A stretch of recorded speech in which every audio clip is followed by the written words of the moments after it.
SIR तो बहाना है, असल तो एनआरसी कराना है। जी हाँ दोस्तों, एनआरसी ये वही वर्ड है, ये वही शब्द है जो कुछ टाइम पहले एनआरसी और सीए के नाम पर जो है सड़कों पर गूंज रहा था, संसद तक में गूंजा, और उसके बाद तकरीबन 100 दिन के बाद सरकार को घुटने टेकने पड़े और तमाम प्रदर्शनकारियां जो है वो सड़क पर से हटे, और उसके बाद शाहीन बाग की वो सड़कें चालू हुई, जिस सड़कों पर एक लंबे समय तक आंदोलन चला। उसी की बात कर रहा हूं कि एसआईआर के रूप में जो है एनआरसी कराने की तैयारी की जा रही है। पूरा क्या मुद्दा है, क्या मामला है, विस्तार से आपको बताएंगे।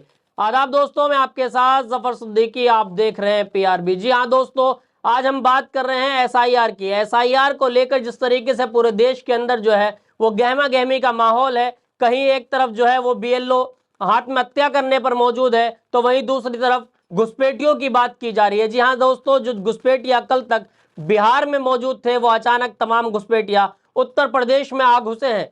लेकिन उत्तर प्रदेश में सरकार किसकी है? उत्तर प्रदेश में डबल इंजन की सरकार है। पिछले 8 साल से योगी आदित्यनाथ उसके मुखिया हैं। लेकिन अचानक क्या हुआ मुखिया जी को कि क्या याद आई और क्या सूझा कि मुखिया जी ने एक बयान दे डाला। बयान है घुसपैठियों को डिटेंशन सेंटर।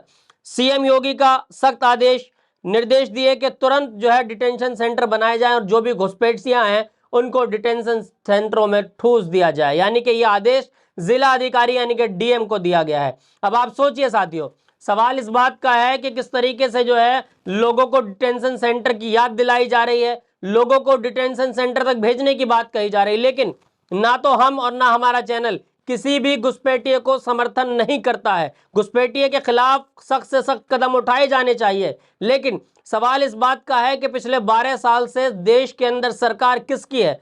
पिछले 11 साल बीत चुके, 11 साल बेमिसाल के पोस्टर लगाए गए, लेकिन किस तरीके से घुसपैठिया अंदर घुसाए। पहले बिहार में घुसे, वहां पर भी एनडीए की सरकार थी, वहां पर तमाम लोगों ने घुसपैठियों की बात की, यानी कि भाजपा के तमाम लोगों ने कि यहाँ पर घुसपैठिया आ जाएंगे, सरकार में दूसरे लोग आ गए, घुसपैठियों को हम जो है भगाने का काम करेंगे, वहां पर एसआईआर कराया गया। अब उत्तर प्रदेश के चुनाव पर जो है लगातार नजरें टिकी हुई है, और इसी को देखते हुए योगी आदित्यनाथ का ये घुसपैठियों वाला बयान जो है वो कहीं ना कहीं तमाम मीडिया के सामने गर्दिश कर रहा है। लेकिन मीडिया के वो तमाम चाटुकार पत्रकार किसी तरीके से की कोई खबरें नहीं चला रहे।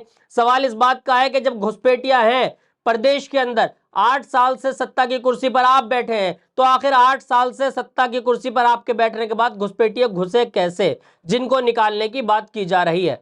सवाल इसी बात का है कि अगर ये 8 साल पहले घुसे, तो आखिर ये 8 साल पहले अगर घुसे थे तो 8 साल से आप सत्ता में, 8 साल से आप किसका इंतजार कर रहे थे? क्या आप दूसरे चुनाव का इंतजार कर रहे थे कि मैं एक बार जीत जाऊंगा फिर दूसरे चुनाव से पहले जो मैं इस तरह का बयान दूंगा? साथियों, सवाल इस बात का है कि जब सारी दौड़ भाग देश की आपके हाथ में है, तो फिर इस तरह का सवाल क्यों? अभी 2 दिन पहले देश के गृह मंत्री अमित शाह जो है शपथ ग्रहण के बाद बिहार पहुंचते हैं, और वहां पर कहते हैं कि घुसपैठियों को चुन चुन कर बाहर निकाला जाएगा। कुछ विपक्ष के लोग हैं जो इसका विरोध कर रहे हैं। चलिए हम आपको वो भी वीडियो दिखाएंगे कि अमित शाह क्या कुछ कह रहे हैं। चलिए आप पहले वीडियो देख लीजिए कि अमित शाह क्या कुछ बक रहे हैं जाकर बिहार में, यानी कि बौखला चुके हैं। चलिए आप अमित शाह के बयान को सुनिए। कि हम इस देश में से एक एक घुसपैठिए को चुन चुन कर बाहर निकालेंगे, ये हमारा प्रण है। जी हाँ साथियों, सुना आपने अमित शाह के इस बयान को। अमित शाह जिस बयान में इस तरीके से कह रहे हैं कि घुसपैठियों को चुन चुन कर निकाला जाएगा। एक खबर मेरे पास आई है, TV1 भारत की है। उन्होंने लिखा है, अमित शाह की तरफ से बयान है कि एसआईआर एनआरसी का पहला प्रथम चरण है। वोटर लिस्ट से निकाले जाने के बाद हम उसे देश से निकाल देंगे। साथियों, बिल्कुल निकाला जाना चाहिए। यह देश किसी के बाप का नहीं है, लेकिन सवाल इस बात का है कि इस देश के नागरिक ही इस देश में रहेंगे। लेकिन आप सत्ता में हैं, मजबूत हाथों में देश है, सुरक्षित हाथों में देश है। देश जो है वो 56 इंच की छाती वाले प्रधानमंत्री के हाथ में है, गृह मंत्री अमित शाह के हाथ में है। तो जवाबदेही तो आपकी होगी ना कि आखिर ये सब घुसपैठिया घुसे कहां से, जिनकी आप बार बार बिहार में, उत्तर प्रदेश में आके बात कर रहे हैं। कहां से आए घुसपैठिया? आपके रहते हुए किस घुसपैठिया की इतनी हिम्मत हुई कि वो देश के अंदर घुस आया? सवाल इसी बात का है। अब इसी तरीके से जब से ये एसआईआर जो लागू किया गया है, एसआईआर के जो फॉर्म भरे जा रहे हैं, इसमें अब बीएलओ पे साथियों इतना जुल्म हो रहा है, यानी कि इतना प्रेशर बनाया जा रहा है जिलाधिकारी द्वारा। अब आप सोचिए, 150 करोड़ जनता वाला देश है ये कोई 2 दिन में एसआईआर के फॉर्म नहीं सबमिट होंगे। बहुत सारे लोग अलग जगहों पे रहते हैं, कहीं काम करते हैं, कोई अपना जो है कहीं कमाई के लिए बाहर निकला, कोई प्रदेश में, एकदम से तो सारे फॉर्म नहीं भरे जाएंगे। लेकिन बीएलओ पे इतना प्रेशर है कि बीएलओ जो है एक के बाद एक खबरें आ रही हैं कि वो जान देने के लिए तैयार है। नेता प्रतिपक्ष राहुल गांधी लोकसभा के नेता हैं और कांग्रेस के लीडर हैं। उन्होंने उनकी खबर आई है हमारे सामने।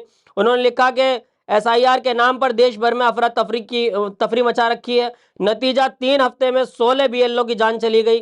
हार्ट अटैक से तनाव, आत्महत्या और एसआईआर कोई सुधार नहीं, थोपा गया जुल्म है। ये कौन कह रहे हैं? राहुल गांधी कह रहे हैं। तो साथियों, ये थोपा गया जुल्म है या क्या है, ये तो खैर तमाम राजनीतिक लोग समझेंगे, लेकिन सवाल इस बात का है कि घुसपैठिए की जो बात की जा रही है, घुसपैठिए कहां से आए, सरकार में कौन है, जवाब कौन देगा? घुसपैठियों को अब निकालने की बात भी ये कर रहे हैं। चलिए, अगर दूसरे लोग सत्ता में होते और आप अगर ये सोचते कि हम सत्ता में आएंगे तो घुसपैठियों को निकालेंगे, तब सवाल बनता है। चलिए, एक वरिष्ठ पत्रकार है वसीम अकरम त्यागी, वो लिखते हैं अपने ट्विटर हैंडल पे, यूपी में अगले कुछ दिनों में तमाशा होने वाला है। घुसपैठिया तमाशा मीडिया डिटेंशन सेंटर की कवरेज करेगा। मीडिया सवाल नहीं करेगा कि वर्षों से सरकार चलाने के बावजूद घुसपैठिया कैसे घुसाए, अभी क्यों याद आया, प्रदेश में घुसपैठिया है, ये चुनावी शगुफे नहीं तो और क्या है। ये वसीम अकरम त्यागी जो वरिष्ठ पत्रकार हैं, इस तरह की वो अपना एक्स पे वो अपनी राय रखते हैं, अपनी बात लिखते हैं। तो साथियों, सवाल इस बात का है कि देश के प्रधानमंत्री मोदी क्या देश की जनता को जवाब दे पाएंगे? क्या देश के गृह मंत्री अमित शाह या उत्तर प्रदेश के मुखिया योगी आदित्यनाथ क्या देश की जनता को, प्रदेश की जनता को जवाब दे पाएंगे कि आपके रहते हुए कोई घुसपैठिया कैसे घुसा? और घुसा तो 8 साल से आप क्या कर रहे थे, केंद्र में 12 साल से आप क्या कर रहे थे? इन तमाम सवालों को पूछना तो एक पत्रकार का काम है, लेकिन देश के पत्रकार जो गोदी मीडिया कहे जाते हैं, वो कहीं ना कहीं इन तमाम सवालों से वंचित है। उनके मुंह में जबान नहीं है, क्योंकि वो इस तरह का सवाल नहीं कर सकते। जी हाँ दोस्तों, तो ये तमाम सवाल हम इसलिए कर रहे हैं क्योंकि मुखरता से सवाल करना हमारे चैनल का लगातार काम है। लगातार हम जो है उन तमाम मुद्दों पर बात करते हैं जिन मुद्दों को जो है तमाम नेशनल मीडिया दबा देती है। तमाम वो लोग उस पर बात नहीं करते हैं जो है सरकार की गुलामी करते हैं, सरकार की चाटुकारिता करते हैं। लेकिन घुसपैठिया वाला जो सवाल है, ये लगातार सोशल मीडिया पर लोग लिख रहे हैं कि सत्ता में आप है तो आखिर सवाल किससे पूछा जाएगा। इन तमाम सवालों के घेरे में आपको छोड़कर जाता हूं, देश की जनता को छोड़कर जाता हूं। अब देश की जनता एक एक करके हमारे वीडियो के कमेंट बॉक्स में आकर अपनी राय जरूर देगी कि क्या कुछ चल रहा है देश में, क्या इनसे सवाल होना चाहिए या नहीं होना चाहिए, इनके रहते हुए घुसपैठिया घुसे कैसे। इन आपकी एक एक राय हमारे लिए बहुत महत्वपूर्ण होगी। और आपसे एक रिक्वेस्ट है साथियों, अगर आपने अभी तक हमारा चैनल सब्सक्राइब नहीं किया, पीआरबी को सब्सक्राइब कर लें और बेल आइकन के बटन को जरूर दबाएं, तक सबसे पहले वीडियो आपको मिल सके। फिर मिलूंगा किसी वीडियो के साथ, देखते रहिए पीआरबी।